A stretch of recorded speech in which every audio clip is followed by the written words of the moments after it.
अस्सलामुअलैकुम। Horror stories के एक न्यू एपिसोड के साथ मैं हूं मजहर मलिक।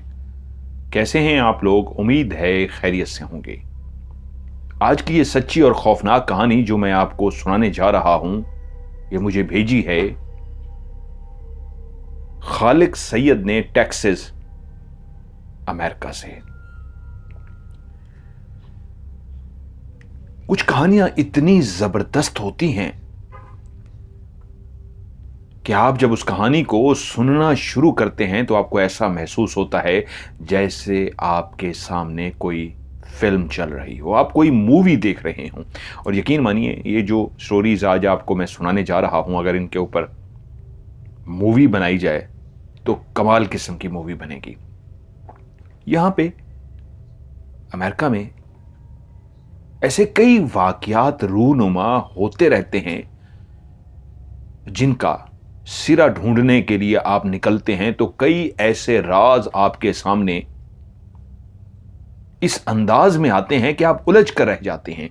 आप गुत्थी को सुलझाने की कोशिश कर रहे होते हैं, लेकिन वो सुलझने की बजाय मजीद उलझ जाती है और कुछ राज राज ही रह जाते हैं। तो कहते हैं, मैंने इनको पढ़ा था कि जिसने कहानी लिखी वो कहते हैं मेरे दादा अपने वक्त के एक बहुत बड़े इन्वेस्टिगेटर थे। ऐसे डिटेक्टिव जिनका काम होता है कि जब कोई ऐसा कत्ल हो जाए, कोई ऐसा वाकया रूनुमा हो जाए जिसकी तफ्तीश करना हो, इस अंदाज में कि कड़ियों से कड़ियां मिलाई जाएं और सुराग ढूंढते ढूंढते उस मुजरिम तक पहुंचा जाए जो बज़ाहिर कहीं पे भी कोई ऐसा सुराग नहीं छोड़ कर गया होता जिसकी वजह से उसको ढूंढा जा सके। मुजरिम तो पकड़े जाते हैं, सुराग भी मिल जाते हैं, लेकिन इस दुनिया से जुड़ी एक और दुनिया जिसको जिन्नात की दुनिया कहते हैं। ये डिटेक्टिव जब कुछ केस को हल करने के लिए निकलते हैं तो उनका पाला पड़ता है एक ऐसी दुनिया से जहां वो कहते हैं हम अपनी ड्यूटी के दौरान ऐसी चीज़ों को मानने से इनकार कर देते हैं। कोई जिन भूत देव परियां, कोई भी हमजाद, कोई भी रूह, ऐसा कुछ भी नहीं है। इंसान ने इंसान के साथ बुरा किया और ये हो गया, लेकिन कुछ वाकयात जब हम पे बहुत ज़्यादा डिटेल से इन्वेस्टिगेट करते हैं तो सवालों के जवाब नहीं होते। वो कहते हैं मेरे दादा मुझे कई वाकयात सुनाते थे, लेकिन कुछ उनकी जिंदगी से जुड़े ऐसे वाकयात थे जो कभी हल नहीं हो सके थे। वो वाकई बहुत अजीब व गरीब थे। जब भी किसी जगह पे किसी इंसान का कत्ल हो जाता है तो सबसे पहले पुलिस को इतला दी जाती है और फौरी तौर पे पुलिस अपने साथ एक टीम को लेकर आती है। वो टीम वहां पे तस्वीरें भी बनाती है, चाक से निशान भी लगाती है, फिंगरप्रिंट भी लिए जाते हैं। पूरी एक अपनी कार्रवाई जो स्टार्ट में करनी चाहिए वो मुकम्मल कर लेते हैं, लेकिन वहीं पे बुलाया जाता है डिटेक्टिव को, एक ऐसे इन्वेस्टिगेटर को जिसके जिम्मे होता है कि ये बज़ाहिर एक मुश्किल केस नजर आ रहा है, इसका कोई सुराग नजर नहीं आ रहा, तो आप इस पे अपना काम शुरू कर दें। एक ऐसी ही एक फैमिली जो 3 लोगों पर मुश्तमिल थी। उनकी 6 साल की बेटी और 2 मियां बीवी। शौहर एक इदारे के साथ मुंसलिक था, यहां पे जो गैस का काम करते हैं, लाइक एयर कंडीशन रिपेयर करते हैं। वो भी किसी कंपनी के मुलाजिम होते हैं, टेक्निकल काम करते हैं, बिजली का काम करते हैं, कोई भी इस तरह के काम होते हैं तो ये कंपनियों के मुलाजिम होते हैं। आप कंपनी को कॉल करते हैं और पहुंच जाते हैं। शौहर भी एक ऐसी ही कंपनी के अंदर मुलाजमत करता था।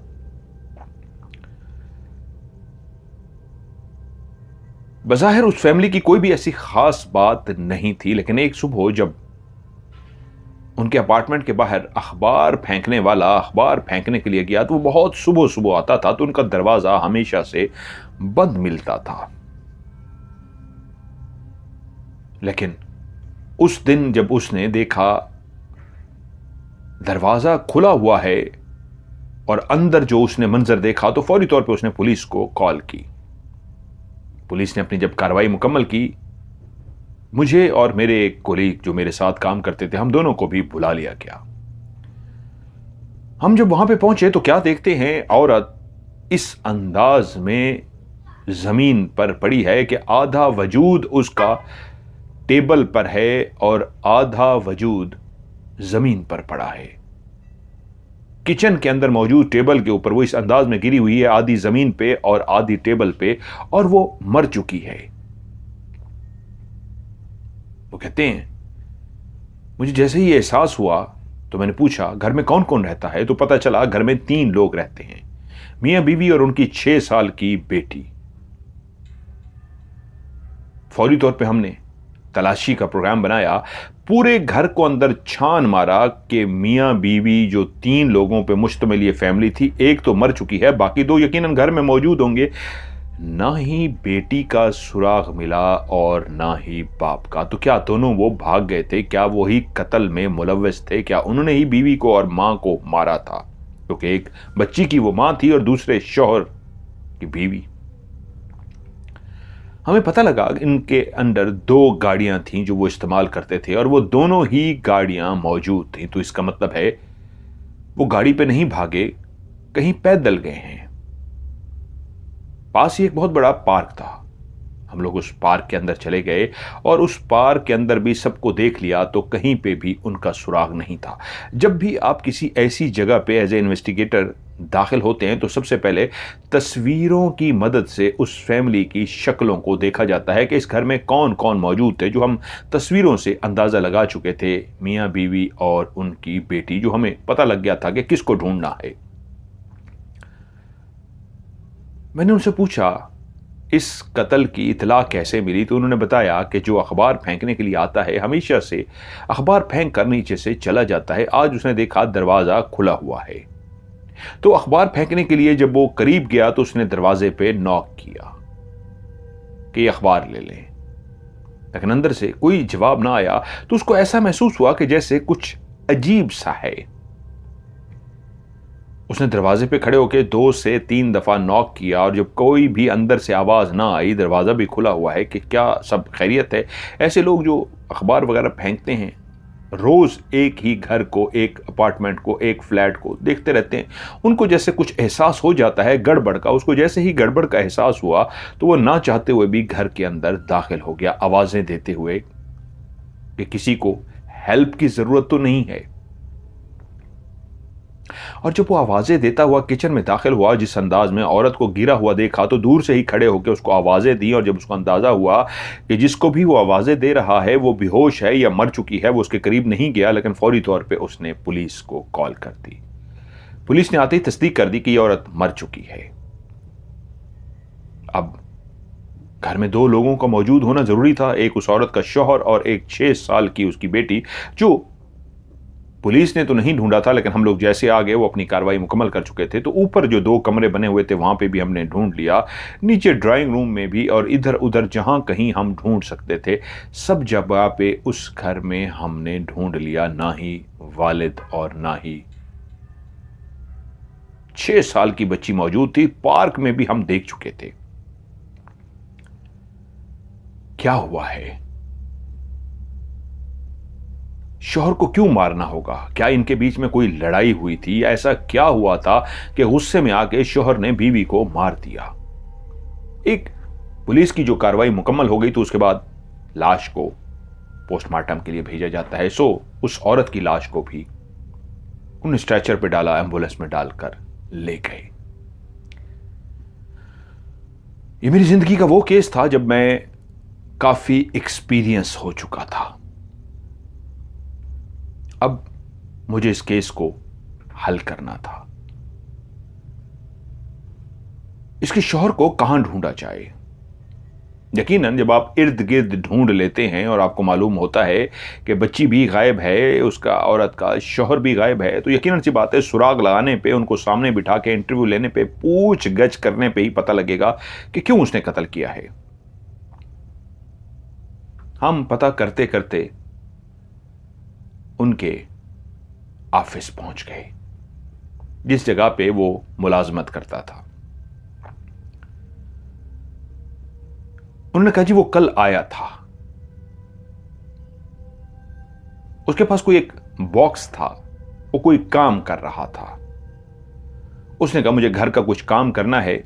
वो बॉक्स जिसके अंदर उनके औजार रखे होते हैं, सामान रखा होता है, वो उसने अपना बॉक्स उठाया और जाके कोई काम करता रहा। एक बंदे ने जो आखिरी बयान दिया, उसका ये कहना था कि मैंने उसको आखिरी दफा इस बाथरूम के अंदर जाते हुए देखा था, लेकिन मैंने उसे निकलते हुए नहीं देखा। मैंने पूछा ये कैसे हो सकता है कि एक शख्स जब बाथरूम में गया है वो बाहर ना आया हो? तो बाहर गार्ड से पूछा गया। इस पूछगछ करने के दौरान एक अजीब सी बात जो हमारे सामने आई वो ये थी कि वो वॉशरूम के अंदर तो गया है लेकिन बाहर नहीं निकला, ना ही वॉशरूम से और ना ही गेट के बाहर गया है। ये एक अजीबोगरीब बात थी। खैर अभी तक कोई सुराग नहीं मिला था, बच्ची का भी कोई पता नहीं था। तो मैंने उनसे पूछा जब वो कल आया तो क्या वो कोई टेंशन में था, जैसे किसी का घरेलू झगड़ा हो जाता है, बीवी से लड़ाई हो जाती है, कोई परेशानी, तो उसके कोलीग्स को पता होता है। उन्होंने कहा नहीं, वो बिल्कुल नॉर्मल था, जैसे हमेशा नॉर्मल होता है। उसके चेहरे पर कोई परेशानी नहीं थी, कोई टेंशन नहीं थी। इंसान अगर बीवी से लड़ के आए, घरेलू परेशानी हो तो पता लग जाता है लोगों को। उन्होंने कहा नहीं, बिल्कुल भी नहीं, वो बिल्कुल नॉर्मल था। अब मैं सोच रहा हूं अगर वो बिल्कुल नॉर्मल था तो फिर क्यों ऐसी क्या लड़ाई हुई जो इतनी तेज बढ़ गई कि उसने अपनी बीवी को मार डाला।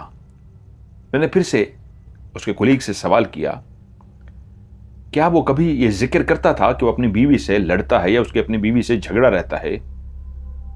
तो उसने कहा नहीं, वो तो हमेशा अपनी बीवी से प्यार करता था और कभी भी उसने ये जिक्र नहीं किया था कि उसकी बीवी से कभी उसकी लड़ाई रहती है। हल्की फुल्की तो हर इंसान की अपनी मियां बीवी में लड़ाई होती है, लेकिन कभी शदीद लड़ाई उनमें नहीं हुई थी। और कभी उसने इस बात का भी इजहार नहीं किया था कि उसकी और उसकी बीवी का मिजाज एक जैसा नहीं है, हम दोनों अलग मिजाज के हैं। वो कहता हम दोनों सेम हैं। अब मुझे यहां से कोई सुराग ना मिल सका। अब वापस उसी घर पहुंचे जहां से उस औरत को अब उठाया जा चुका था। काफी लोग और भी आ चुके थे, टीम के काफी लोग और भी पुलिस वाले काफी लोग वहां पे मौजूद थे। जैसे ही मैं अंदर दाखिल हुआ तो मुझे एकदम से महसूस हुआ जैसे बेइंतहा बदबू आ रही है, क्योंकि जिस वक्त हम उनके दफ्तर गए थे, जब भी कोई मरता है एकदम से उसको उस जगह से नहीं हटाया जाता। वहां पे चाक तो लगा दिया जाता है, लेकिन जब तक पूरी कार्रवाई मुकम्मल ना हो। और जब मैं उसके शौहर के दफ्तर से वापस आया तब भी वो औरत वहीं मौजूद थी, उसकी लाश, और अब उसको उठाने की कोशिश हो रही थी। तो मुझे एकदम से महसूस हुआ बहुत गंदी बदबू आ रही है। यकीनन इस औरत के वजूद से आ रही है, हो नहीं सकता, क्योंकि इसकी जिस्म को देख के तो लगता है इसको मरे हुए कई दिन नहीं गुजरे, कुछ घंटे गुजरे हैं। फिर भी मैं उसके करीब गया तो उसके वजूद से कोई स्मेल नहीं आ रही थी। तो स्मेल कहां से आ रही है? मैंने कुछ और दोस्तों से पूछा, क्या आप लोगों को स्मेल आ रही है? तो वो सूंघते हुए बोले, हाँ शायद पहले नहीं आ रही थी लेकिन अब स्मेल आ रही है। तो हैरत ज़्यादा ये बात थी कि अब कहां से स्मेल आनी शुरू हो गई। ये औरत के अंदर से तो नहीं आ रही, लेकिन स्मेल ऐसे थी जैसे इंसान कोई मर जाता है, उसके मुर्दा वजूद से बदबू आती है, ऐसी ही बदबू आ रही थी। मैंने फिर से कमरों को, नीचे ड्राइंग रूम में इधर उधर देखना शुरू कर दिया, यहां तक कि मुझे लगा नीचे से तो स्मेल नहीं, ऊपर वाले पोर्शन से ज्यादा स्मेल आ रही है। तो मैं सीढ़ियां चढ़ता हुआ ऊपर पहुंच गया, और मैं जैसे ही ऊपर पहुंचा तो मुझे लगा यहां से तो बहुत ज्यादा स्मेल आ रही है। मेरे सामने दो कमरे मौजूद थे और एक कमरा मेरी बैक साइड पे था। उन दोनों कमरों की तरफ जब मेरा रुख था तो मुझे लगा स्मेल इन्हीं कमरों में से आ रही है। उस बदबू का पीछा करते हुए जब मैं आगे बढ़ा तो एक कमरे के अंदर मुझे महसूस हुआ ये है वो कमरा जहां से बहुत ज्यादा बदबू आ रही है। एक गली सड़ी लाश की बदबू, जैसे इंसान का वजूद अगर मरने के बाद दफनाया ना जाए, उसको 3-4 दिन के लिए रख दिया जाए और वो जिस तरह के गलने सड़ने की बदबू आती है, वैसी ही बदबू। एक एज ए डिटेक्टर, इन्वेस्टिगेटर, हम लोग आदी होते हैं, एकदम से पहचान लेते हैं कि ये बू किस चीज की है। ये गले सड़े जिस्म की बू थी। और उस बू का अंदाजा लगाते लगाते जब मैं एक अलमारी के पास पहुंचा तो मुझे लगा कि इस अलमारी में से बू आ रही है। उस अलमारी को मैंने जैसे ही खोला तो मेरे सामने एक 3 से 3.5 फुट का लंबा एक लकड़ी का बॉक्स था, जो लेटा हुआ नहीं, सीधा खड़ा हुआ था। और मैंने देखा उस बॉक्स के अंदर से खून के कुछ कतरे टपक कर नीचे गिरे हैं, और ये गंदी गली सड़ी बदबू इसी ही लकड़ी के बॉक्स के अंदर से आ रही थी। ये क्या है? इसमें से खून क्यों गिर रहा है? जैसे ही मुझे महसूस हुआ, मैंने नीचे से टीम को आवाज दी कि पुलिस वाले भी, बाकी लोग भी आ जाएं। वो लोग ऊपर आ गए, उन्होंने आके तस्वीरें वगैरह बनाई। और जब हम एक कार्रवाई मुकम्मल कर लेते हैं कि तस्वीरें वगैरह के पहले ये किस हालत में था, क्योंकि अब हमने इसको खोलना था। जैसे ही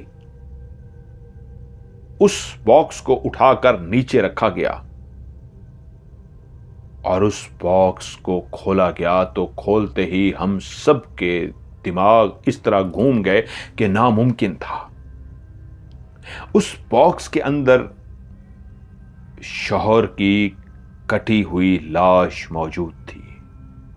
6 फुट उस इंसान का कद था, 6 फुट लंबा इंसान, लेकिन उसके वजूद को इस अंदाज में काटा गया था, उसके बाजू, उसकी टांगें, उसका धड़, उसका सर, के काटने के बाद उसको 3-3.5 फुट के बॉक्स में बंद कर दिया गया था।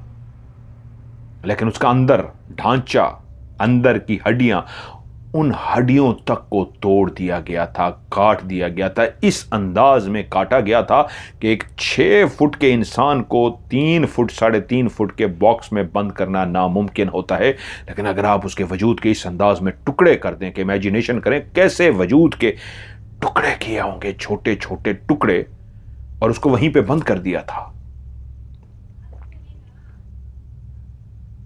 वहीं पे खड़े कुछ लोगों को बाकायदा उल्टी आ गई, क्योंकि गलने सड़ने की बदबू उसके वजूद के अंदर से आ रही थी, जिसका मतलब यह था कि वो आज नहीं मरा।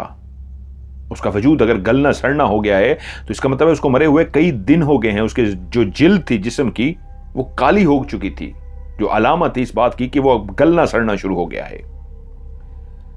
एक कार्रवाई थी जो हमने मुकम्मल की, उसको भी वहां पे कार्रवाई मुकम्मल करने के बाद मैंने अपने साथ वाले कुली को लिया और फौरी तौर पे उनके दफ्तर पहुंचा। फिर से एक इन्वेस्टिगेशन की कि क्या तुम लोगों को यकीन है वो कल मौजूद था? उन्होंने कहा यस। अब इंतजार था पोस्टमार्टम का। औरत की जो पोस्टमार्टम रिपोर्ट आई उसमें लिखा गया था कि उस औरत पे किसी किस्म का कोई भी तशद्दुद नहीं किया गया था, मरने की वजह तक समझ नहीं आई थी। बहुत सारी हालत में इंसान का हार्ट फेल हो जाता है, दिल का दौरा पड़ जाता है, ब्लड प्रेशर हाई हो जाता है, कई रीजन होते हैं, उसके मरने की कोई चीज समझ ही नहीं आ सकी थी सिवाय इसके कि सांस की कमी हुई है। और उसको मरे हुए कुछ घंटे गुजरे थे उस औरत को, लेकिन जब उसके शौहर की पोस्टमार्टम रिपोर्ट आई तो उसमें लिखा हुआ था कि उसको मरे हुए 7 दिन हो चुके हैं। उसकी वो कटी फटी लाश 7 दिन पुरानी है। फिर मैं चकरा कर रह गया, अगर वो 7 दिन पहले मरा है तो फिर कल वो अपने दफ्तर में क्या कर रहा था? मैं उसके फिर ऑफिस में गया। उस रिपोर्ट के बाद यकीनन सी बात है मुझे फिर से वहां पहुंचना था। मैंने उनसे पूछा क्या वो रोज आ रहा था? उन्होंने कहा बिल्कुल, वो रोज ही वहां पे काम करने के लिए आ रहा था। जिस दिन उसकी बीवी मरी है उससे एक दिन पहले भी वो ऑफिस उसी तरह आया, खामोश था, डिस्टर्ब नहीं था, लेकिन उसने अपना काम किया। कुलीग ने पूछा कि क्या कर रहे हो? उसने कहा घर का कोई काम कर रहा है, बस उस पर लगा हुआ हूं, और अपने काम में लग गया। और आखिरी दफा बाथरूम के अंदर गया, बाहर वापस नहीं आया। तो वो कहां गया बाथरूम से कोई नहीं जानता था, सब अपने कामों में लग गए। चौकीदार ने आते हुए तो देखा था, वापस जाते हुए नहीं देखा। लेकिन मैं परेशान हो गया था, उसको तो मरे हुए 7 दिन हो गए, वो एक दिन पहले कैसे यहां पे आया है? अभी तक मैं कोई सुराग नहीं लगा सका था। यूं उन दोनों के रिश्तेदारों को, करीबी जो रिश्तेदार थे, उनको इतला हो चुकी थी। पोस्टमार्टम के बाद उन दोनों के मुर्दा वजूदों को उनके हवाले कर दिया गया। उन्होंने आखिरी रसूमात अदा की। उन दोनों को लकड़ी के बॉक्सेस में बंद कर दिया गया। ताबूत जो होता है, मुर्दा लोगों का ताबूत, अलग अलग उनको ताबूत में बंद करके एक ही जगह पे इकट्ठे साथ साथ दोनों की कब्रें बनाई गई। एक तरफ मियां की और एक तरफ बीवी की कब्र। वो लोग क्या करते हैं कि जब अपने प्यारों को दफना लेते हैं तो बिल्कुल नीचे जहां पे दफनाया गया होता है वहां की मिट्टी वो प्लास्टिक के बर्तन में डाल देते हैं और अपने पास महफूज कर लेते हैं। औरत की कब्र से भी और मर्द की कब्र से भी उनकी मिट्टी प्लास्टिक के बर्तनों में यादगार के तौर पे उन्होंने उठा ली। ये तकरीबन कोई दूसरा या तीसरा दिन था। वो कहते हैं मैं बूढ़ा हो चुका हूं, याददाश्त भी कमजोर हो गई है, कि मुझे फोन आया कि वो जो बर्तन था हमारे घर से जिसके अंदर मिट्टी रखी गई थी, दोनों बर्तन वो गायब हो चुके हैं। हम हैरान हुए कि बर्तन कहां जा सकते हैं। उनसे जब उस बर्तन के बारे में पूछा गया तो उन्होंने बताया ये मिट्टी होती है जो कब्र से हम उठा के लाते हैं और हमारी एक रसूमात है, उसके हिसाब से हम ये सारा करते हैं। अब इस मिट्टी के लिए कि मिट्टी चोरी हो गई है, क्या इसका ताल्लुक केस से है? क्योंकि एक सुराग लगाना था, मिट्टी का तो असल में सुराग नहीं लगाना था, केस से जुड़ी हुई ये मिट्टी थी। तो कोई क्यों इस मिट्टी को चोरी कर रहा है? क्योंकि वो दोनों मर चुके हैं। बेटी कहां है 6 साल की, वो तो अभी सुराग लगाना बाकी था। अब मुझे किस तरफ जाना चाहिए? मैंने ये सोचते ही गाड़ी का रुख कब्रिस्तान की तरफ कर दिया, क्योंकि कब्र की मिट्टी थी, उसके हवाले से ही मुझे इन्वेस्टिगेशन करनी थी। और जब हम कब्रिस्तान में दाखिल हुए और दोनों गाड़ी से नीचे उतरे, गाड़ी को कब्रिस्तान के पार्किंग में लगाया और पैदल चलते हुए उन कब्रों की तरफ जाना शुरू हो गए जहां पे मियां बीवी को दफनाया गया था।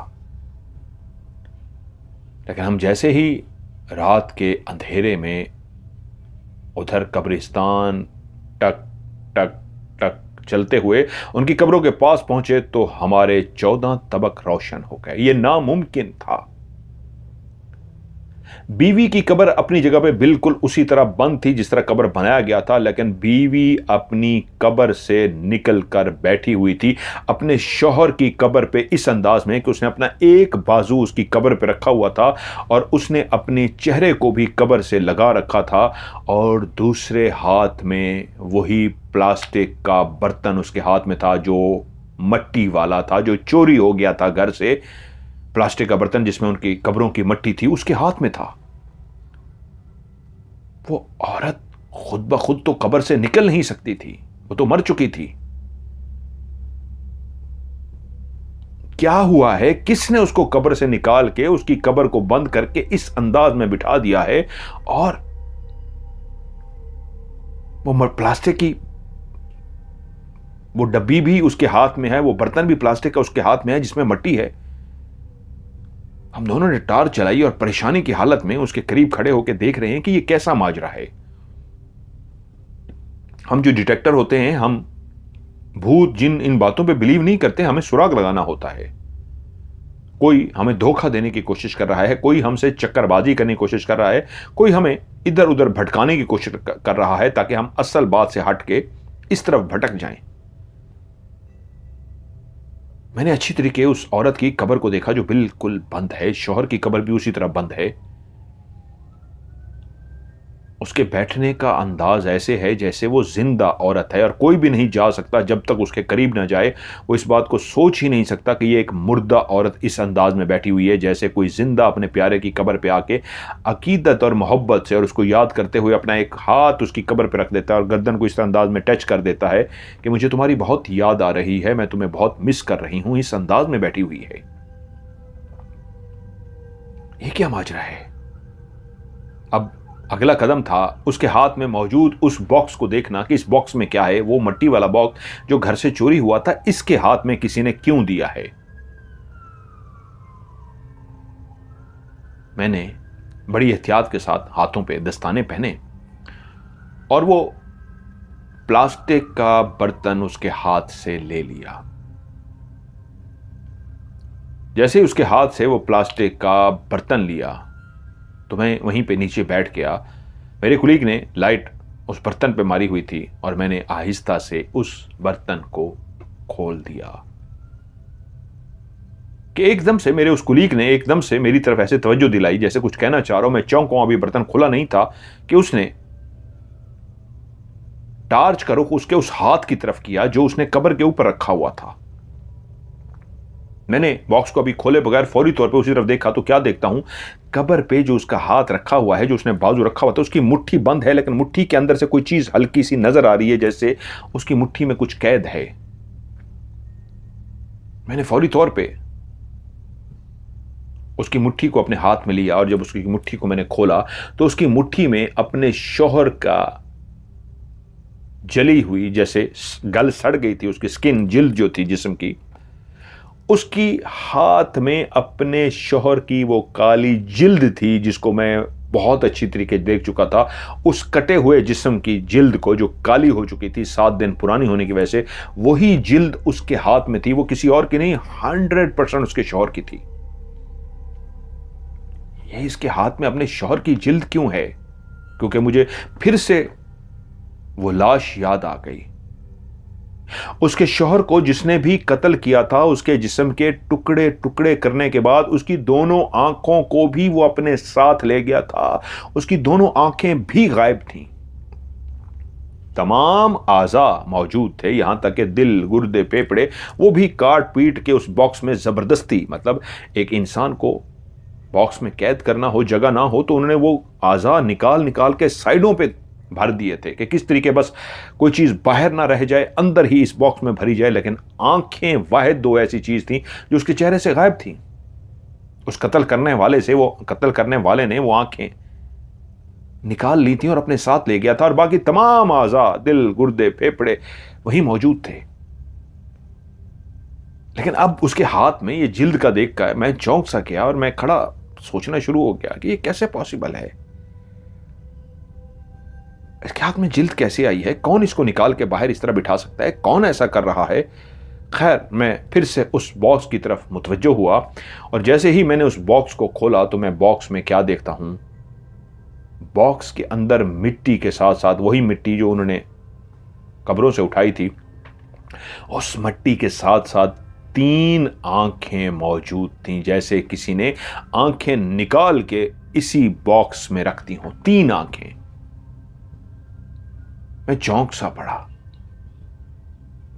ये 3 आंखें किसकी हो सकती हैं? फर्ज कर लें 2 आंखें अगर इसके शौहर की भी हैं तो ये तीसरी आंख किसकी है? मैं एकदम से चौंका और टार्च का रुख उस मरी हुई बीवी के चेहरे की तरफ किया। क्या इसकी एक आंख तो नहीं है, लेकिन मरने के बावजूद उसकी दोनों आंखें अपनी जगह पे मौजूद थीं। तो सवाल यह था, फिर ये तीसरी आंख किसकी है?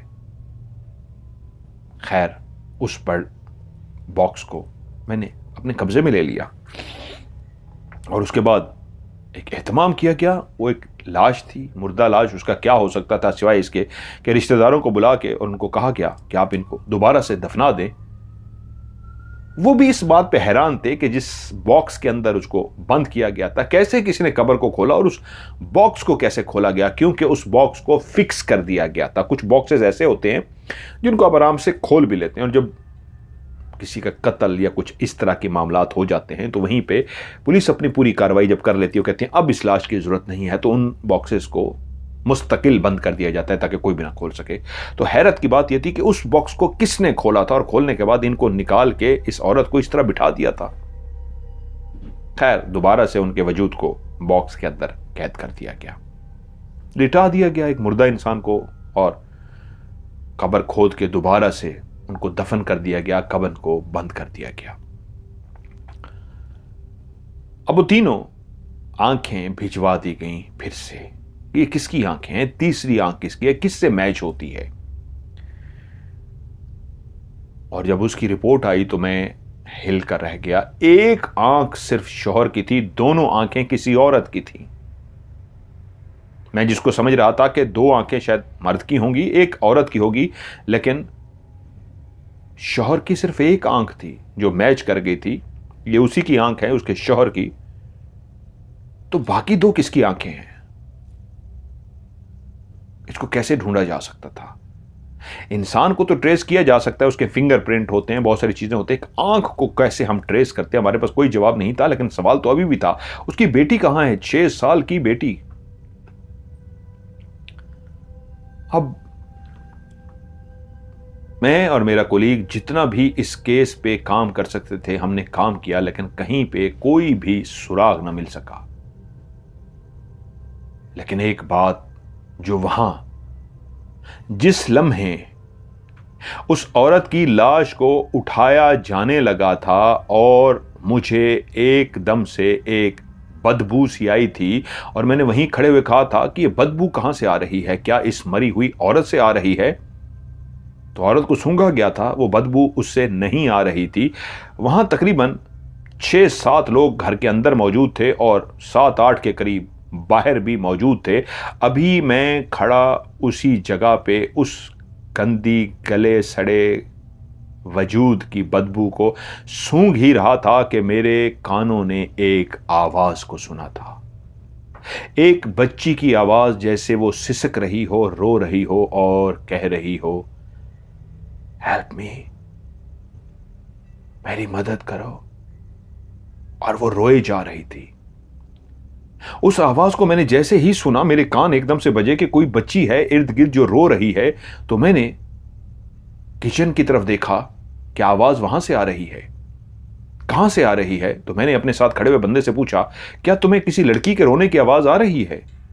उसने कहा हां, हेल्प मी बोला है उसने, और वो रो रही है,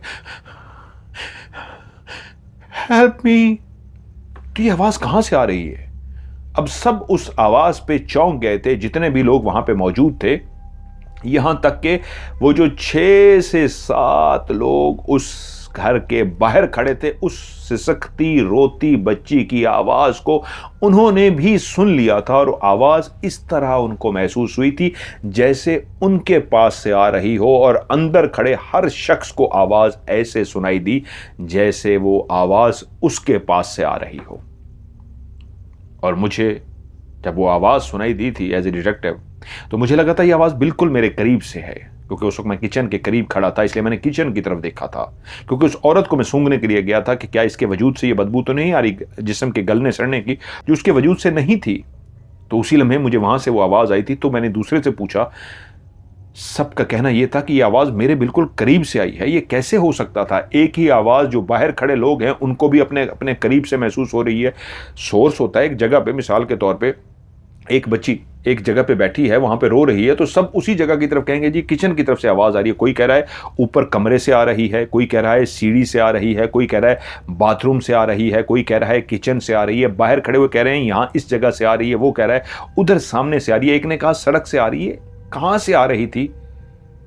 और इस आवाज को जब हमने एक दूसरे से पूछा था, तो तकरीबन 1 मिनट के करीब तक हमने उसके रोने सिसकने की आवाज सुनी थी। जुमला उसने जो बार बार बोला था वो एक ही जुमला था, हेल्प मी, हेल्प मी, और रोने सिसकने की आवाज आती रही। मैं हैरत ज़दा था कि यह आवाज कहां से आ रही है। और उसके बाद फिर से हमने जब ढूंढना शुरू किया था, तो उसी वजूद के गलने सड़ने की बदबू को भी ढूंढना था और उस बच्ची को भी ढूंढना था जो आवाज कहां से है। और उस आवाज को ढूंढते ढूंढते हम उस अलमारी तक पहुंचे थे। मैं उस अलमारी तक पहुंचा था, यकीन सी बात है गलने सड़ने की वो जो बदबू आ रही थी उस अलमारी से आ रही थी। तभी मैंने उस डब्बे को वहां पाया था जिसके अंदर खून टपक रहा था, क्योंकि जब इंसान को ज़िबा किया गया था, उसको मारा गया था, उसके वजूद से जिस्म से खून निकला नहीं था। लेकिन हैरत की बात थी, जो 7 दिन पहले मर चुका था उसके वजूद से खून टपक रहा था 7 दिन बाद भी। अब वो मैं अपने घर बैठा ये सारी बातें फिर से सोच रहा था। उस औरत का मरना, हमें ढूंढना, उसके ऑफिस जाना, उसके कोलीग्स का बताना वो कल काम कर रहा था, वापस जाना तो उसकी कटी हुई लाश का मिलना, आंखें उसकी गायब हैं, वहां पे उसकी बेटी का रोते हुए, या किसी का भी, हमें नहीं पता वो लड़की कौन थी, लेकिन एक लड़की का हेल्प मी कहना, 1 मिनट तक हमें रोते हुए सुनाई देना, पूरे घर के अंदर आवाज, बाहर भी आवाज। और उसके बाद वो मट्टी का गायब हो जाना, हम कब्रिस्तान पहुंचते हैं, उस औरत को उस ताबूत में से जो मुस्तकिल बंद कर दिया गया था कैसे खोला गया और कैसे उसके अंदर से निकाल के बाहर बिठाया गया, क्योंकि जब उसकी कब्र को दोबारा खोला गया था ताकि इसके वजूद को फिर से उसी कब्र में लिटाया जाए, तो ताबूत हैरत अंगेज तौर पर वैसे का वैसे बंद था, क्योंकि उस ताबूत को मुस्तकिल बंद किया गया था कील गाड़ के कि कोई खोल ना सके। और जब उस कब्र को खोद के उस ताबूत को बाहर निकाला गया था तो वो ऐसे बंद था जैसे इसको अभी तक खोला ही नहीं गया, वरना उसको अगर खोला जाता, उसके कील को निकाला जाता तो किसी औजार का इस्तेमाल होता, किसी हथौड़ी का इस्तेमाल होता। कील उसके अंदर धंसा हुआ है, उसको निकालने के लिए जब जोर लगाया जाता है किसी चीज से भी, एक गाढ़े हुए कील को जो फिक्स कर दिया गया है ताबूत के अंदर, आप निकालेंगे, जर्ब लगाएंगे, जोर लगाएंगे तो उसके निशान पड़ने चाहिए। बहुत ज्यादा ना भी टूटे लकड़ी, निशान जरूर होता है कि एक पेटी भी हो जिसमें आम होते हैं, उसके भी कील जो हल्के से मामूली से होते हैं उसको भी निकाला जाए तो पता लगता है जोर आजमाई की गई है। तो वो तो ताबूत था, उस पर कोई भी निशान नहीं था कि किसी ने जोर आजमाई करके इसको खोला है। वो तो ऐसे का वैसे बंद था जैसे इसको किसी ने खोला ही नहीं। तो सवाल उस वक्त भी था मेरे जहन में, तो ये फिर बाहर कैसे निकली?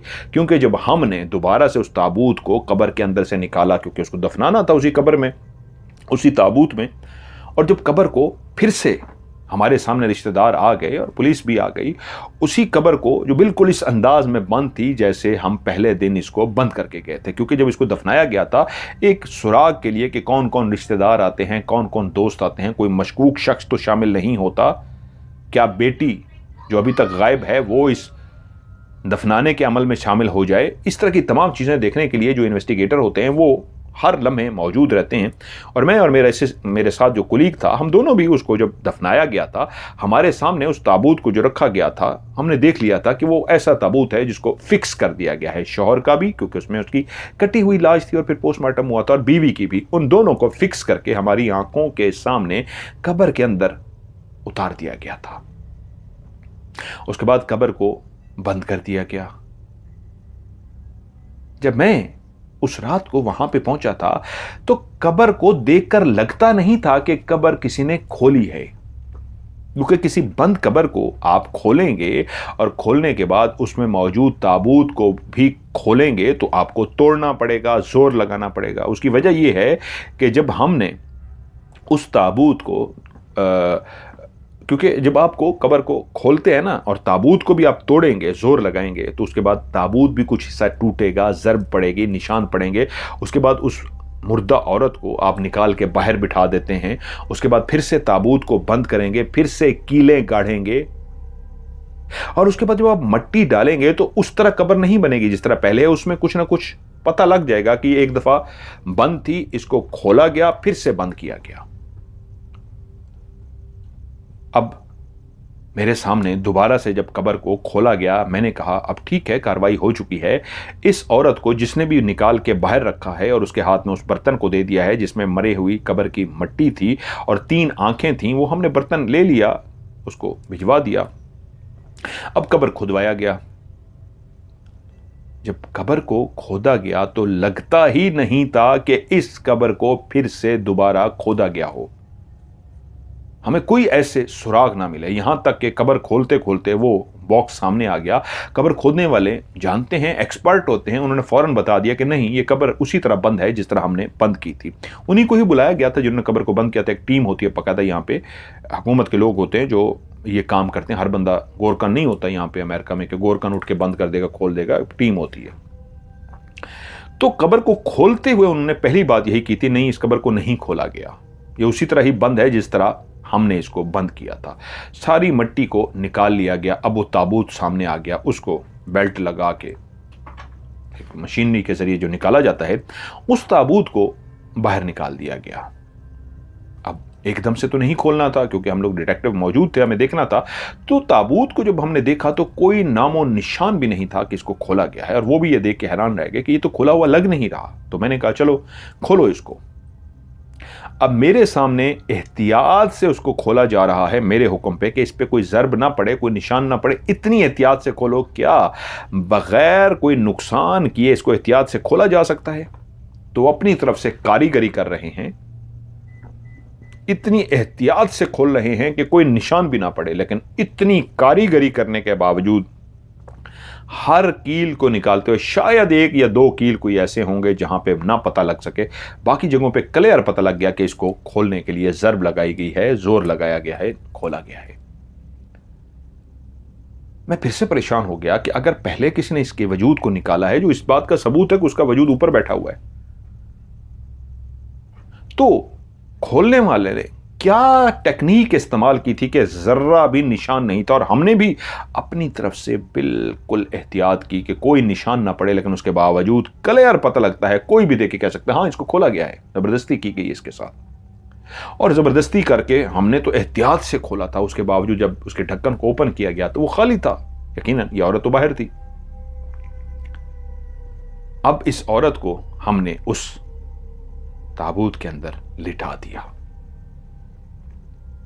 अब जब उस ताबूत के अंदर लिटा दिया तो फिर से ताबूत को बंद करना है कील गाड़ के। अब जब नए सिरे से कील उसके अंदर गाड़े गए, उसको बंद किया गया, तो ताबूत मजीद खराब हो गया। जो खोलने के निशान बने थे वो अलग से बन गए, और दोबारा से जो कील लगाने के निशान बने, क्योंकि पहले ही जोर लगा के उन जगहों से कीलों को निकाला गया था और दोबारा से कील लगाए गए, तो और निशान बन गए।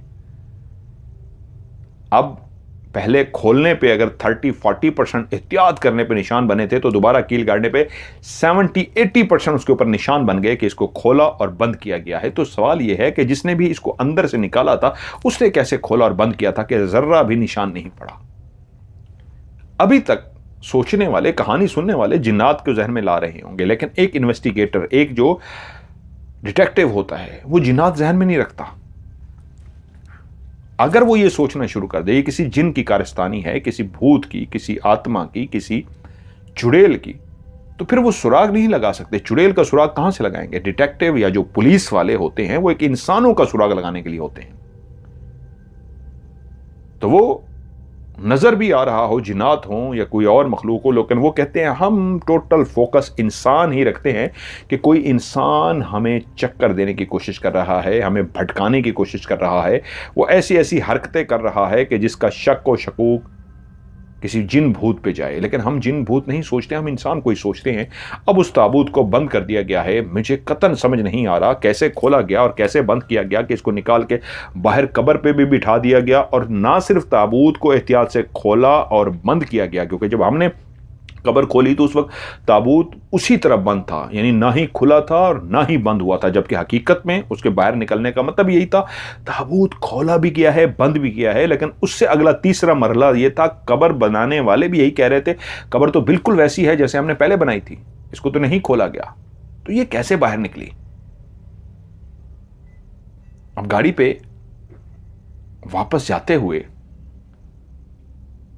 मैं मेंटली तौर पे बहुत डिस्टर्ब था कि ये कहां से सुराग मिलेगा। खैर, मेरा वो जो दोस्त काफी सीनियर था, मेरे साथ था कुलीग, कुछ अरसे बाद उसका एक और शहर में ट्रांसफर हो गया। मैं अपनी तरफ से इस केस पे जितना भी काम कर सकता था मैंने काम किया, लेकिन मैं किसी भी सुराग ना लगा सका। तकरीबन 22 साल बाद मैं एक काम के सिलसिले में किसी जगह पर जा रहा था। यह एक वीरानी की जगह थी। एक घर था जिसके अंदर मुझे इतला मिली थी कि किसी का कत्ल हो गया है। शाम का टाइम था और मुझे वहां पे पहुंचने के लिए कहा गया था। जब हम इस तरह के केस पे काम करते हैं तो सुराग को ढूंढने के लिए तमाम सबूत अपने पास रख लेते हैं। उनकी वो 6 साल की लड़की क्योंकि गायब थी और उसकी तस्वीर हमारे पास थी, जिसको मैं उस केस को हल करने के लिए कई दफ़ा मुसलसल देखता रहा था कि इस लड़की का सुराग क्यों नहीं मिल रहा, ये पूरे केस में गायब कहाँ है। वो 1 मिनट की आवाज़ जो हम सब ने मुख्तलिफ जगहों से सुनी थी, वो क्या माजरा था। इसलिए ये केस मेरे दिमाग में बिल्कुल हमेशा से याद रहा।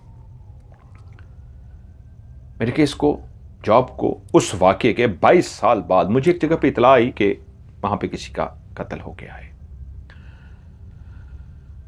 मैं अपने एक और सीनियर के साथ अपनी गाड़ी में रवाना उसी तरफ जा रहा था। गाड़ी अब ऐसी जगह पे दाखिल हो गई थी जब इर्द गिर्द मकान नहीं थे, अब दरख्त ही दरख्त थे। एक जंगल का सा मंजर था और हम काफी देर से गाड़ी चला रहे थे। अंधेरा फैलता जा रहा था, सूरज कहीं दूर पहाड़ों के पीछे छुपता जा रहा था, यहां तक कि हम एक ऐसे घर के सामने जाके रुके जो बिल्कुल एक वीरान जगह पे था। हम दोनों ने गाड़ी को बंद किया और मेरा सीनियर गाड़ी से उतरकर उस घर की तरफ जाने लगा तो मैं एकदम से ठठक कर रुक गया। मैंने उस घर के साथ बिल्कुल एक दरख्त के पीछे किसी को छुपे हुए देखा। मुझे एहसास हुआ वहां पे कोई छुपा हुआ है। यकीनन इस घर के अंदर कोई कत्ल हुआ था और इर्द गिर्द कोई भी सुराग मिल सकता था। हमारा तो काम यही होता है। उसको देखकर मैं ठटक गया। मेरा साथ जो कुलीग था वो तो अंदर चला गया और मैं उस दरख्त के करीब जाने लगा कि जैसे ही मैं उस दरख्त के इतने करीब पहुंच गया कि अब मेरे और उस दरख्त के बीच में तकरीबन शायद 20-22 कदमों का फासला होगा कि एकदम से उस दरख्त के पीछे छुपी हुई जो भी चीज थी वो मेरे सामने आ गई। और जैसे ही उसे मैंने देखा तो एकदम से मैं चौंक पड़ा। वो चेहरा मैं कभी नहीं भूल सकता था, उस 6 साल की लड़की का चेहरा जो उस घर से गायब हो गई थी, जिसका बाप कटा फुटा एक बॉक्स में बंद था और जिसकी मां किचन में मरी हुई पड़ी थी। हां, ये उन्हीं की बेटी थी, वही 6 साल की बेटी। और उसको जैसे ही देखा मैं चौंक पड़ा कि ये तो वही है। बिल्कुल स्पॉट खड़ी थी, उसके चेहरे पे कोई एक्सप्रेशन नहीं थे, ना वो मुस्कुरा रही थी ना वो गमज़दा थी, लेकिन उसकी आंखें चमक रही थी और वो खड़ी मुझे देख रही थी। मैंने उसको गौर से देखा तो मुझे एकदम से कानों में आवाज़ आई। मेरा सीनियर जो शायद बाहर निकला था मुझे बुलाने के लिए, उसने मुझे आवाज़ दी तो मैं चौंका, सीनियर की तरफ देखा और जैसे मुड़ के देखा तो वो लड़की वहां पे नहीं थी। लेकिन उसी लम्हे मेरे बिल्कुल कान के बिल्कुल पास एक आवाज़ सुनाई दी, रोती और सिसकती आवाज़, और उसमें कहा गया, हेल्प मी, हेल्प मी, मेरी मदद करो। मैं इस आवाज को कभी नहीं भूल सकता था। 1 मिनट तक इस आवाज को हमने उस घर में सुना था। 4 सेकंड 10 सेकंड की आवाज होती है, इंसान भूल जाता है। एक रोने सिसकने की आवाज जो 1 मिनट तक उस घर में मेरे समेत कई लोगों ने वहां पे सुना था, मैं उसको कैसे भूल सकता था। मेरे कान में बिल्कुल वही आवाज सुनाई दी जिस लड़की को मैंने देखा था। ये वही लड़की थी, तस्वीर वाली, उसी घर की लड़की। और मेरे कान के करीब वो बोली थी, हेल्प मी, हेल्प मी। मैं चौंक गया, अपने इर्द गिर्द देखा, कोई नहीं था। खैर, मैं अंदर चला गया क्योंकि मुझे ऑफिस कुलीग बुलाने आया था। कुछ देर हमने वहां पे, एक अलग केस था, आसान सा केस था, उसकी इन्वेस्टिगेशन की। और उसके बाद जब मैं घर पहुंचा तो उलझा हुआ था। मुझे पता लगा एक फोन कई दफा मेरे लिए आ चुका है, घर वालों ने बताया। तो मैंने उस फोन पे कॉल की। ये रात के 10 साढ़े 10 बजे का टाइम था। मुझे इस वक्त कॉल नहीं करनी चाहिए थी, दूसरी तरफ से जो भी था वो सो चुका होगा, लेकिन मुझे बताया गया, उन्होंने कहा जब भी वो वापस आए उनको कहें मुझे कॉल करें। मैंने कॉल की तो मेरे उसी कोलीग की कॉल थी जिसने मेरे साथ इसी केस में काम किया था जब मैं उस वक्त नया नया इस फील्ड में आया था। अब मुझे इस फील्ड में 22 साल हो चुके थे। वो मेरा सीनियर था। वो दूसरे शहर में शिफ्ट हो गया था, लेकिन उसने कभी मुझसे राब्ता भी नहीं रखा था। और आज उसका बार बार मुझे इस तरह फोन आया, मैं भी हैरान हो गया क्या हुआ है उसको। और जब मैंने उसे फोन किया तो वो जाग रहा था। बेल जाते ही ठक करके उसने फोन उठा लिया, जैसे वो फोन के करीब हो। मैंने उसे पूछा, क्या हुआ, सब खैरियत? वो बोला, हाँ, मैं कई दफा तुम्हें फोन कर चुका हूं, मुझे पता था जब तुम फारिग होगे मुझे फोन करोगे। मैंने कुछ आज अजीब देखा है। मैंने कहा, क्या क्या अजीब देखा है? वो बोला, तुम्हें वो केस याद है 22 साल पहले एक लड़की का, जहां पे बीवी किचन में मरी हुई थी और उसके शोहर का लाश को टुकड़े करके बॉक्स में बंद कर दिया गया, याद है? जिसकी कब्र पे हम गए थे, उसकी कब्र के अंदर से उसकी लाश को निकाल के कब्र पे बिठा दिया गया था। मैंने कहा, हाँ हाँ, मुझे वो केस याद है। तो बोला, तुम्हें वो 6 साल की लड़की याद है जिसकी तस्वीर हम दोनों के पास थी? मैं कैसे भूल सकता था, आज ही तो मेरा उससे पाला पड़ा था। आज ही तो दरख्त के पीछे से निकल के उसको मैंने सामने खड़े हुए देखा था और मेरे कान में उसने रोते हुए सरगोशी की थी। लेकिन वो क्यों बात कर रहा है? मैं एकदम से चौंका और मैंने कहा, हाँ, वो मुझे लड़की याद है, लेकिन तुम कहना क्या चाह रहे हो? उसने कहा, आज आज मैंने उस लड़की को देखा है। आज? कहां? आज मैंने उसको गाड़ी से गुजरते हुए, एक बस स्टॉप था, इशारा बंद हुआ तो बिल्कुल मेरे पास वो बस स्टॉप था। मेरे आगे कुछ 6-7 गाड़ियां मौजूद थी, मैं पीछे था। जिस जगह पे मैंने गाड़ी को ब्रेक किया था, बिल्कुल ही मेरे राइट साइड पे, लेफ्ट साइड पे बस स्टॉप था। तो मेरी जैसे ही निगाह उस लड़की की तरफ गई तो एक लम्हे के अंदर मैंने उसको पहचान लिया। और तुम जानते हो क्या, वो बैठी हुई थी। जैसे ही मैंने उसे देखा तो उसने मुझे देखा, वो अपनी जगह से उठ के खड़ी हो गई और मुझे देखना शुरू हो गई। तो मुझे पागल समझोगे, लेकिन यकीन मानो मेरा, ये वही लड़की थी 6 साल की जिसकी तस्वीर पे हम काफी अरसे तक काम करते रहे थे। मेरा यकीन करो, मैंने उसे पहचान लिया था। और पता है क्या हुआ है, उसने मुझे गुस्से से देखा। पता नहीं क्यों उसने मुझे गुस्से से देखा। और उसी वक्त किसी ने पीछे से हॉर्न दिया, इशारा खुल चुका था और मेरे से आगे वाली गाड़ियां जा चुकी थीं और मैं रुका हुआ था, इसलिए पीछे वाले को इशारा देना पड़ा था। और जैसे ही उसको पीछे वाले ने हॉर्न दिया तो मैं चौंका, पीछे मुड़ के देखा कि गाड़ियां जा चुकी हैं और इशारा खुल गया है। मैं अपनी जगह से चौंका और उसी वक्त फिर से मुड़ के उस लड़की की तरफ देखा तो वो अपनी जगह पे नहीं थी। हैरत की बात यह है, वो कहीं पे भी लेफ्ट या राइट चल के जाती तो मुझे नजर आती। कोई बस भी नहीं आई थी जिसमें वो बैठ के चली जाती। इतनी जल्दी वो कहां चली गई? जो बैठी हुई थी मुझे देख के खड़ी हो गई और उसके बाद उसने मुझे गुस्से से देखा और एकदम से कहां गई वो? यार पता नहीं क्यों उस वक्त से मेरे अंदर बेचैनी सी महसूस हो रही है। मैंने उसे कहा, मैं तुम्हारी बात पे यकीन कर रहा हूं, क्योंकि उसको लग रहा था कि जब वो ये मुझे बात बताएगा तो मैं भी उसको पागल समझूंगा। उसने कहा, मैंने ये बात किसी को नहीं बताई, मैं किसी को भी बताऊंगा वो मुझे पागल समझेंगे, लेकिन मैं तुम्हें बता रहा हूं ये बात सच है। तो मैंने उसे कहा, मैं तुम्हारी बात को बिल्कुल सच मानता हूं। उसने कहा, ओ थैंक यू, शुक्र है तुमने मेरी बात को सच माना, लेकिन वो क्या था? मैंने उसे कहा, वो अकेला तुम्हारे साथ नहीं हुआ। आज मैंने भी उस लड़की को देखा है और आज ही देखा है। तुमने दिन के टाइम देखा है, मैंने उसे शाम के टाइम देखा है। तुम जहां पे हो वो इतना दूर है कि कोई गाड़ी पे, पैदल या जहाज पे भी आना चाहे तो जिस जगह पे मैं मौजूद था वहां पे नहीं पहुंच सकता। यह नामुमकिन है। 2-3 घंटों का गैप है। 2-3 घंटों के गैप में वो लड़की उस स्टेट से, उस रियासत से यहां तक पहुंच ही नहीं सकती, लेकिन मैंने उसे देखा है। मुझे नहीं पता, बस इतना देखा है कि वो दरख्त के पीछे खड़ी थी, मेरे सामने आके खड़ी हो गई और इधर मुझे ऑफिसर ने आवाज दी। मैं चौंका हूं तो मैंने मुड़ के देखा है वो गायब हो चुकी है, लेकिन मेरे कानों में वही आवाज आई थी, हेल्प मी, और वो रो रही थी। मैं उस आवाज को कैसे भूल सकता हूं? तो मेरे उस कोलीग ने कहा, पता नहीं क्यों यार मैं बेचैनी महसूस कर रहा हूं। मैंने उसे हौसला दिया, कुछ देर बातें की और फिर हमने खुदा हाफिज किया। और सुबह मुझे इतला मिली, मेरा दोस्त हार्ट अटैक से मर गया था। उसी रात को उसको हार्ट अटैक आया था और उस हार्ट अटैक की वजह से वो मर गया। और तुम जानते हो,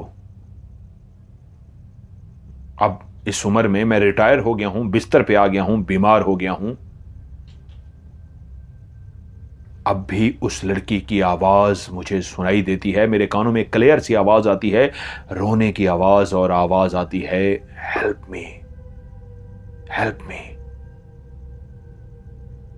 पहले मैं इसको वहम समझता रहा हूं, शायद मेरे उस कुलीग की मौत की वजह मेरे दिमाग पे मैंने कहा सवार हो गई है, मैं बूढ़ा हो गया हूं, बिस्तर पे आ गया हूं। लेकिन तुम्हारी दादी को अक्सर सोए हुए रात को मैंने सुना कि मेरी आंख खुल गई, मेरे कान के करीब कोई कह रहा था हेल्प मी, और रो रहा था। और जब मेरी आंख खुली तो आंख खुलने के बाद भी क्लियर वो आवाज आ रही थी, हेल्प मी, और कोई रो रहा था। और जब मैंने मुड़ के तुम्हारी दादी की तरफ देखा तो तुम्हारी दादी नींद में रो रही थी और कह रही थी हेल्प मी, लेकिन ये आवाज तुम्हारी दादी की आवाज नहीं थी। ये तो वही आवाज थी जिसको मैं कभी भूल नहीं सकता। तुम्हारी दादी की आवाज तो बिल्कुल चेंज है। तो तुम्हारी दादी नींद में उस आवाज में क्यों बोल रही थी? और इस आवाज को पहली दफा नहीं, मैं पहले भी कई दफा सुन चुका था। इसका मतलब है मेरा वहम नहीं,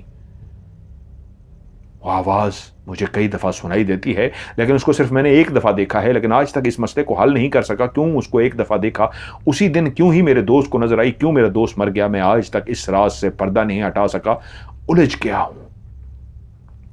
तो उसने कहा, दादा जिस तरह आपने कहानी सुनाई है, आपकी जिंदगी में तो इस तरह के और भी वाकयात होंगे। हां, क्योंकि हमारी नौकरी ही ऐसी होती है, हर उस घर में जाना होता है जहां इंसान मरा पड़ा होता है, और हमें यह केस दिया ही इसलिए जाता है कि इस केस का बज़ाहिर कोई सुराग नहीं मिल रहा, लेकिन तुम इसका सुराग लगाओ। और कई कई महीने हम उन केसेस पे काम करते हैं, काफ़ी केसेस हम हल कर लेते हैं, लेकिन काफ़ी केसेस ऐसे होते हैं जिनको फाइलों में बंद कर दिया जाता है। लेकिन ऐसे केसेस जो हमें हिला कर रख देते हैं, वो कभी हम भूल नहीं सकते। ये पहला केस थोड़ा था, ऐसे कई केस थे। मैंने कहा दादा और बताइए ना, और कोई केस? कुछ देर सोचते रहे, गहरी सांस ली और बोले कई केस हैं, एक से एक बढ़कर भयानक। मुझे आज भी वो केस याद है। वो सोचते हुए बोले,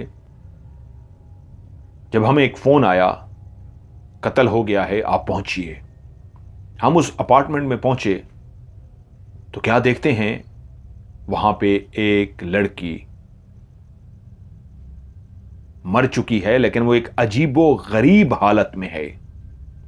उसके सर के बाल से लेके पांव के उंगलियों तक को एक प्लास्टिक की तार के साथ बांध दिया गया था, और इतनी बारीकी से उस तार को बांधा गया था जैसे आप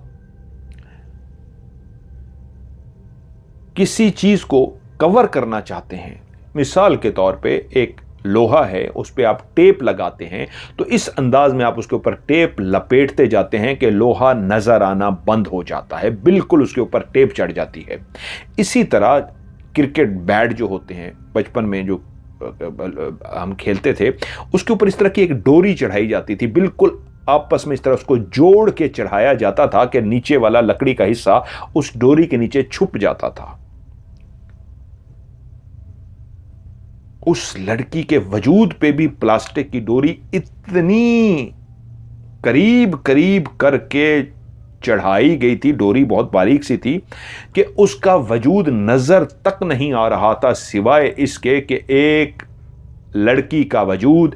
क्योंकि जब मर्द और औरत की शेप में फर्क होता है, जब आप डोरी से भी बांधे के शेप से पता लग जाता है, सिर्फ एक शेप से हमें अंदाजा हुआ ये एक लड़की हो सकती है, वरना उसने कौन से कपड़े पहने हैं, क्या पहना है, शक्ल कैसी है, उस पूरे जिस्म पे, पाँव पे, टांगों पे, पेट पे, बाजू पे, और बाजू को ऐसे साथ रख के जोड़ा गया था, और इतनी महारत से उस डोरी को चढ़ाते चढ़ाते चढ़ाते चढ़ाते, बाजू भी लपेटते लपेटते, गर्दन तक भी लपेटते लपेटते लपेटते, फिर गर्दन से ऊपर चेहरे के ऊपर भी लपेटते लपेटते सर तक इतना लपेट दिया गया था कि एक हिस्सा भी नजर नहीं आ रहा था।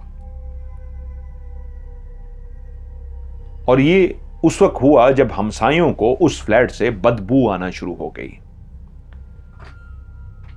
जब उनको बहुत ज्यादा गलने सड़ने की बदबू आई कि यहां से कोई जानवर मर गया है या कोई इंसान का, तो उनको अंदाजा नहीं था कि इस फ्लैट से बहुत गंदी बदबू आती है, जैसे कोई मर गया हो या क्या हो गया हो, या कोई जानवर, बिल्ली, कुत्ता मर गया है। क्योंकि जब जानवर या इंसान मर जाए तो उसके गलने, जिस्म के गलने सड़ने की जो बदबू होती है बहुत भयानक होती है। तो उन्होंने पुलिस को इतला दी, और जब पुलिस पहुंची, दरवाजे को तोड़ा गया और अंदर पहुंची तो एक उनको लाश नजर आई। यकीनन सी बात है, उन्होंने अपनी कार्रवाई शुरू कर दी, हमें फोन कर दिया गया।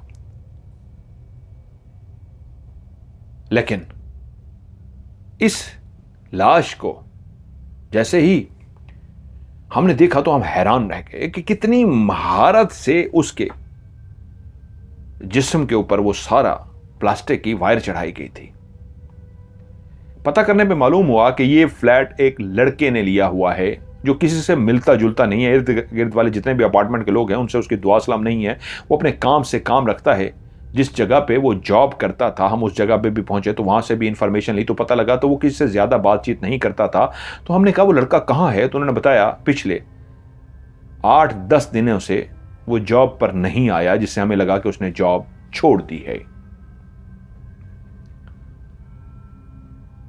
इस घर का हमने अच्छी तरीके मुआयना किया तो एक अजीब सी बात पता चली। इस घर के अंदर जितनी भी शीशे की खिड़कियां थीं उनके ऊपर कागज चिपकाए गए थे, कुछ अखबार के टुकड़े चिपकाए गए थे या कुछ प्रिंट किए हुए कागज होते हैं, इस तरह उनको चिपकाया गया था, जो हमें समझ नहीं आई कि सारे इसको इस तरह क्यों चिपकाया गया है। रोशनी बंद करने के लिए शायद चिपकाया गया हो, पर्दे तो नहीं थे वहां पे, लेकिन मखसूस टुकड़े क्यों हैं, खास लिखा हुआ क्यों है। जब उन तहरीरों को हमने पढ़ना शुरू किया तो उनके ऊपर लिखा हुआ था, वो आ रहा है, वो जल्दी आएगा, सब कुछ खत्म होने वाला है। ऐसी अजीबो गरीब तहरीरें थीं, जैसे किसी ने मखसूस अखबारों को काटा हो, कुछ प्रिंट निकाले हों, उस पर अजीबो गरीब तहरीर लिखी हो, सारी अजीबो गरीब थी। हमें कुछ समझ नहीं आ रहा था ये क्या हो रहा है। अब अगला काम था फिंगरप्रिंट लेना। उस घर के अंदर फिंगरप्रिंट जैसे ही लेने शुरू किए तो फ्रिज के ऊपर जो फिंगरप्रिंट मिले वो सबको हैरान कर गए। जैसे किसी ने खुद से हाथों से अपने फिंगरप्रिंट उस फ्रिज पे चिपकाए हों।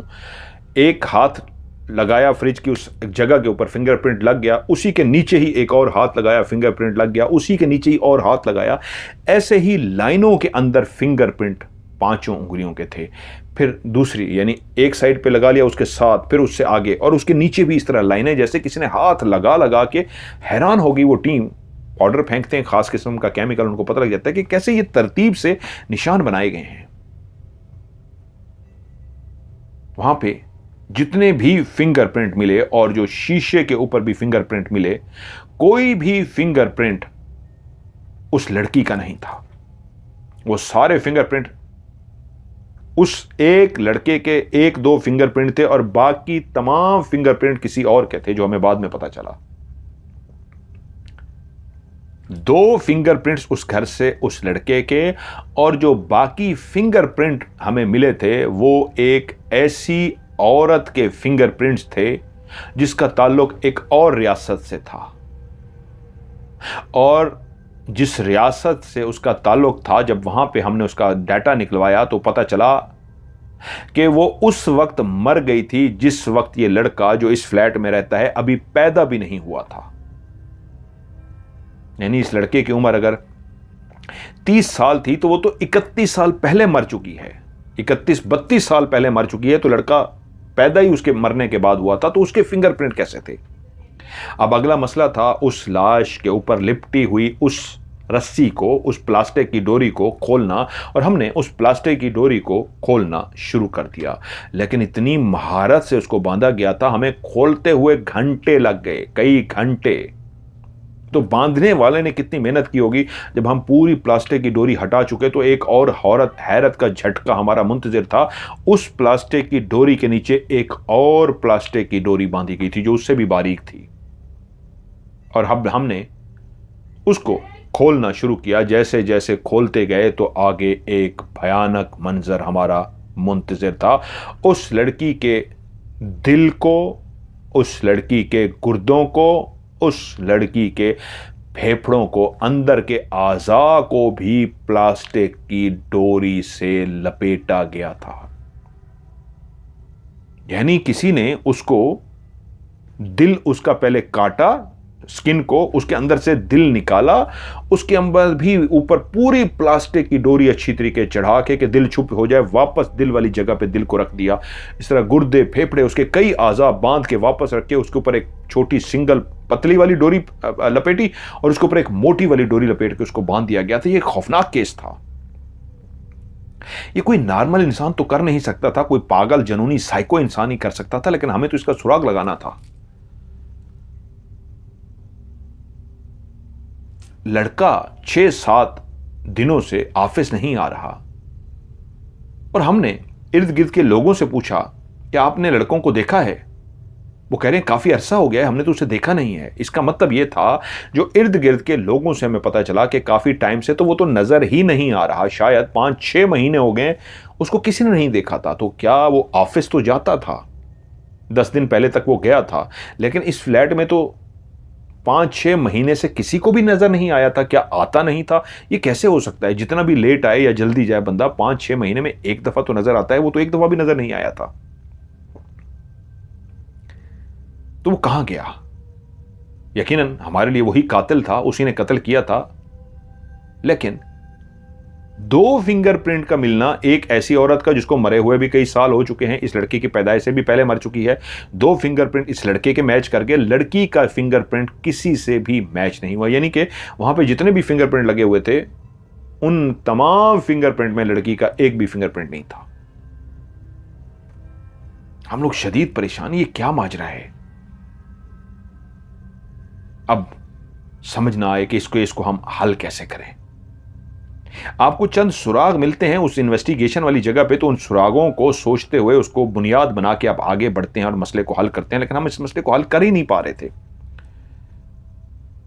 तो हमें एक बात समझ आई, अब उस लड़के का सुराग लगाना बहुत जरूरी है जिसने इस लड़की को कत्ल किया था। मालिक मकान तक पहुंचे और उससे कहा, वो आखिरी दफा तुमसे कब मिला था? उसने कहा, नहीं, वो मुझसे मिलता नहीं है। पिछले 5-6 महीने से एक चेक आता है, मेरे अकाउंट में आ जाता है चेक, मैं उसको जमा करा लेता हूं, मुझे कैश नहीं देता, चेक भेजता है, मेरा चेक जमा हो जाता है, मुझे उससे कोई लेना देना नहीं है, इसलिए मैं उससे मिला ही नहीं हूं। अब वो मालिक मकान से भी नहीं मिला, चेक दे रहा है, तो वो कहां है? तो हमें ऐसे मौके पे एक ही बात सुझाई देती है कि अखबार में इश्तिहार दे दिया जाता है, ये एक लुटेरा है, जो भी इसको जानता हो, इसके बारे में मालूमात हो, वो हमें आगाह करे। जैसे ही अखबार के अंदर यह खबर छपी, उस लड़की की तस्वीर जो हमने ढूंढ ली थी उसको अखबार में दे दिया, और जैसे ही अखबार में छुपी तो हमें कई जगहों से उसके बारे में इंफॉर्मेशन आ गई। जो गायब हुआ था, उस लड़की को मार के वो चला गया था, किसी ने बताया कि हमने उसे गैस स्टेशन पे देखा है। पेट्रोल पंप जिसको बोलते हैं, यहां पे उसको अमेरिका में गैस स्टेशन कहते हैं, पेट्रोल पंप को।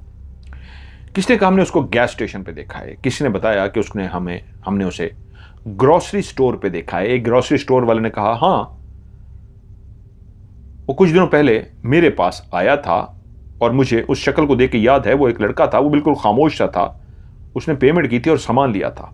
ऐसे कई जगहों से हमें पता चला। सो हम इन्वेस्टिगेशन करने के लिए उन लोगों के डाटे को जब इकट्ठा कर चुके तो फिर सर पकड़ कर बैठ गए। वो लड़का फिर हमें एक नई मुसीबत में डाल गया, और जब हमें वो कड़ियां आपस में मिलाते हुए समझ आया कि ये तो और मामला सुलझने की बजाय उलझ रहा है, तो मैं अपने कॉलीग के साथ उन जगहों पे पहुंच गया। वहां पे सीसीटीवी कैमरे लगे हुए थे। उन सीसीटीवी कैमरों में जैसे ही हमने उनको कहा खोल के दिखाए, उन्होंने हमें सीसीटीवी कैमरा ऑन करके दिखाया, तो पता लगा रिकॉर्डिंग में जो लड़का मौजूद है ये वही है जिसको हम तलाश कर रहे हैं। हमने जितनी भी सीसीटीवी थी वो सारी उनसे ले ली। सीसीटीवी लेकर सर पकड़े हुए परेशानी की हालत में हम लोग पहुंचे अपने ऑफिस। अब वो सारी रिकॉर्डिंग हमारे पास मौजूद है, उस रिकॉर्डिंग को हम प्ले कर रहे हैं। मैं मुझ समेत कई लोग बैठे देख रहे हैं, क्योंकि एक चौंका देने वाली बात है जो हमें यकीन नहीं आ रहा, समझ नहीं आ रही, इसलिए और लोग भी हमारे साथ बैठे देख रहे हैं। क्या ये सच है? क्योंकि नामुमकिन बात है। नामुमकिन इसलिए थी कि जिन लोगों ने हमें बताया था कि हां हमने उसे देखा है, तो कोई कैलिफोर्निया, मिसाल के तौर पे अगर किसी ने बताया है तो वो कैलिफोर्निया से बता रहा है कि हमने उसको कैलिफोर्निया में देखा है, और अगर कोई दूसरा बता रहा है तो वो कैलिफोर्निया से दूर एक ऐसी रियासत का बता रहा है जहां पे आप जहाज पे भी जाएं तो 4 घंटे लगते हैं। तो आप समझ रहे होंगे, जहाज पे चला गया होगा, लेकिन वो एक ही टाइम में, एक ही डेट में 8-10 कैमरों में रिकॉर्ड हुआ है। और यही बात जिसने हमारे सर को चकरा कर रख दिया था कि जो हमें रिपोर्ट्स मिली थी, वही लड़का एक ही तारीख को, मिसाल के तौर पे 10 तारीख को शाम के 5 बजे इस पेट्रोल पंप पे, इस गैस स्टेशन पे भी नजर आया है। 10 तारीख को शाम के 5 बजे एक और रियासत के ग्रोसरी स्टोर में भी नजर आया है। 10 तारीख को शाम के 5 बजे वो सब्जी लेता भी नजर आया है, कार चलाता भी नजर आया। वो मुख्तलिफ कैमरों में एक ही डेट को, सेम ही टाइम को मुख्तलिफ जगहों पे मौजूद है। नामुमकिन है। लेकिन उससे भी खौफनाक बात, जिससे वहां बैठे कुछ कोलीग्स को उल्टी भी आ गई, वो थी वो जब भी किसी ऐसी जगह पे दाखिल होता जहां पे कैमरा लगा हुआ था, तो वो आके पहले कैमरे की तरफ आंखें उठा के ऐसे देखता, और उसकी आंखों में क्या ऐसी चमक थी या क्या ऐसी बात थी कि वो कैमरे में कुछ देर देखता रहता और उसके बाद सामान लेता और चला जाता। वो जैसे ही कैमरे में देखता तो मुझ समेत बैठे हुए तमाम लोगों के जिसमें एक सनसनी सी दौड़ गई, ऐसे जैसे रोंगटे से खड़े हो गए हों। वो इस अंदाज में देख रहा था। वो देखना नॉर्मल नहीं था। एक तो पहले ही हम मुसीबत में थे, एक ही बंदा एक ही तारीख को सेम टाइम को कई मुख्तलिफ जगहों पे कैसे मौजूद हो सकता है। यानी शाम के 5 बजे वो घर में भी है, शाम के 5 बजे वो गैस स्टेशन पे भी खड़ा है सेम डेट को, शाम के 5 बजे वो खाना भी बैठा खा रहा है, शाम के 5 बजे वो ट्रेन में भी सवार हो रहा है, हर जगह पे कैसे मौजूद है। लेकिन उन वीडियोस को देखते हुए जब वो हमारे कैमरे की तरफ देख रहा है तो उसकी आंखें ऐसे हमें घूर रही हैं जैसे हमें वो देख रहा हो। उसके चेहरे पे कोई एक्सप्रेशन नहीं है, लेकिन उसकी आंखों में ऐसी चमक है कि डर के मुझ समेत जहां लोगों के रोंगटे खड़े हुए, वहां कुछ लोगों को बकायदा उल्टी भी आ गई। और मेरा सीनियर जो मुसलसल उसे देख रहा था, कुछ देर देखता रहा और एकदम से उसको गाली निकाल कर बोला, तू जिस तरह हमें देख रहा है, तूने जिस तरह हमें उलझा दिया है और तू जिस तरह कत्ल करके भाग गया है, और एक ही सीन जो हम सबको परेशान कर रहा है एक ही टाइम में तू कैसे हो सकता है, मैं तुझे छोड़ूंगा नहीं। ये उसने कहा और मुझे कहता है, मेरे दिमाग में एक आइडिया आया है। मैंने कहा क्या हुआ? कुछ लोग जो उल्टी कर रहे थे कमरे से उठ के बाहर चले गए। तो मेरा सीनियर कहता है, वो जिस तरह हमें कैमरे के सामने खड़े होकर देख रहा है, जैसे वो जानता था कि हम उसको ढूंढने के लिए निकलेंगे, वो इसलिए हमें देख रहा है। वो देख नहीं रहा, आंखों से कोई पैगाम दे रहा है। और मेरी जिंदगी का तजर्बा कहता है कि मैं एज ए डिटेक्टिव इन्वेस्टिगेटर जो मैं आज तक करता रहा हूं, उसकी आंखें खौफनाक हैं। उसकी आंखों को जैसे मैंने पढ़ लिया है और मुझे एक सुराग भी मिल गया है। मैंने कहा क्या सुराग मिला है? उसने कहा आओ मेरे साथ। वो जैसे उठ के चला, मैं भी उसके पीछे चल पड़ा। क्योंकि कहानी काफी लंबी हो गई है, आगे बड़े जबरदस्त मोड़ हैं, और एक ऐसे कहानी जब इन्वेस्टिगेशन करने वाले लोग जो जिन्नात जिन भूतों को नहीं मानते, लेकिन उनके सामने ऐसे चीजें आ जाती हैं। ये नामुमकिन है एक शख्स कैमरे के सामने 10 जगहों पे मौजूद है, एक ही डेट है, एक ही टाइम है, वो 10 जगहों पे एक ही शख्स है। और मजे की बात है उसने लिबास भी सेम पहन रखा है, हर जगहों पे मौजूद, कोई गेटअप चेंज नहीं है। वरना बाल ही हल्के फुल्के चेंज हो जाते हैं, उड़ते हैं, हवा से चेंज हो जाते हैं, बाल भी सेम है। लेकिन नामुमकिन वो एक ही शख्स एक ही टाइम एक ही डेट में एक जगह से दूसरी जगह तीसरी जगह 8-10 जगहों पे कैसे मौजूद है, और वो भी कैमरों के सामने देख के सबको कह रहा है पकड़ो मुझे, ढूंढ के दिखाओ।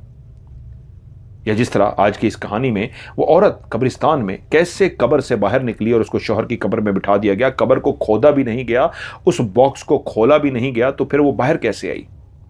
अब आप इन गुत्थियों को सुलझाने के लिए एक as a investigator as a detective निकलते हैं, तो आप जिन भूत को नहीं सोचते। आपके दिमाग में इंसान होता है कि इंसान ने ये क्या गेम खेली है कि हमारे दिमागों को चकराने के लिए क्या ऐसा किया है कि हम कहीं और भटक जाएं और असल मुजरिम तक ना पहुंच सकें। लेकिन इन्वेस्टिगेटर डिटेक्टिव हमेशा मुजरिम तक पहुंच जाते हैं। आगे क्या हुआ, आगे क्या क्या खौफनाक मनाजिर हैं, ये आपको कल पार्ट 2 में सुनने को मिलेंगे। सो आज की वीडियो को लाइक कीजिएगा, दोस्तों के साथ शेयर कीजिएगा और नीचे कमेंट्स में ज़रूर बताइएगा ये कहानी आपको कैसी लगी।